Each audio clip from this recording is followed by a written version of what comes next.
दोस्तों, बहुत समय पहले की बात है जब गंगा नदी के किनारे एक पीपल का पेड़ था। पहाड़ों से उतरती हुई गंगा नदी अपने पूरे वेग से बह रही थी। अचानक पेड़ से दो पत्ते नदी में आकर गिर गए। एक पत्ता तिरछा गिरा और एक पत्ता सीधा गिरा। जो पत्ता तिरछे गिरा था वो जिद पर अड़ गया और कहने लगा कि आज चाहे जो हो जाए मैं इस नदी को रोक कर ही रहूँगा, चाहे मेरे प्राणी क्यों न जाए। मैं इसे आगे नहीं बढ़ने दूंगा।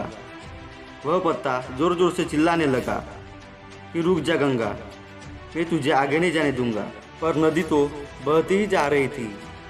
नदी को तो पता ही नहीं था कि कोई पत्ता उसे रोकने का प्रयास कर रहा है। इधर पत्ते की जान पर बन आई थी।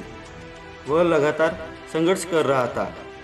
वो पत्ता नहीं जानता था कि बिना लड़े भी वही जाना था जहाँ थक कर हार कर पहुँचेगा। और वही दूसरा पत्ता जो सीधा गिरा था वो नदी के प्रवाह के साथ बड़े मज़े से बहता जा रहा था और कह रहा था कि चल गंगा, आज मैं तुझे तेरी मंजिल तक पहुँचाऊँगा, चाहे जो हो जाए। मैं तेरे मार्ग में कोई भी अवरोध नहीं आने दूंगा। नदी को तो इस पत्ते के बारे में भी कुछ अता पता नहीं था। वह तो अपने धुन में सागर की ओर बहती ही जा रही थी। लेकिन यह पत्ता खुश और आनंदित था, क्योंकि उसे तो लग रहा था कि नदी को अपने साथ बहाए ले जा रहा है। तिरछे पत्ते की तरह सीधे पत्ते को भी यह नहीं पता था कि चाहे वो नदी का साथ दे या ना दे, नदी तो वही पहुंचेगी जहां उसे जाना है। जो पत्ता नदी से लड़ रहा था उसके जीत का कोई उपाय नहीं था, और जो पत्ता नदी के साथ बहता जा रहा था उसकी हार का कोई उपाय नहीं था।